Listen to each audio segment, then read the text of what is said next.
Steve here with Midnight Trader again with another earnings update for you. Tuesday, July 28th. After the market, we have ANAD, ANAD. Going to have a look in this session at previous quarters and after hours and next trading day reaction to those earnings announcements. In our first slide here is from our earnings and notebook, looking at what's happened in the past with NAD on the earnings announcements.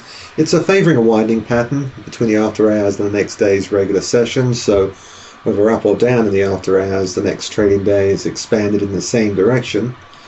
In fact, in the near term, in 8 of the last 9 quarters, it has done the same thing. It's interesting enough, there's been some considerable moves in a couple of the more recent quarters, although less dramatic moves in the most recent quarters. If you have a look at this end of day chart that we have here, I put on here the last 4 quarters, and it illustrates nicely what I mean about the size of some of these moves.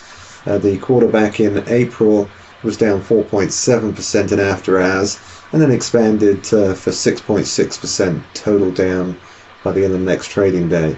The numbers in red are the after hours, and the numbers in blue are the total loss or gain from the after hours and into the next trading day.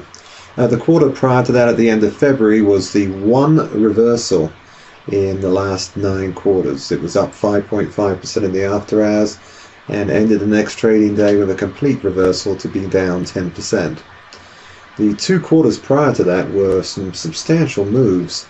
Back in October of 2008, we had 17.8% down in the after hours. You might think you'd missed the move on that particular earnings announcement, but next trading day it expanded it considerably by another 12 to 13% to give us 30.5% down in the one trade.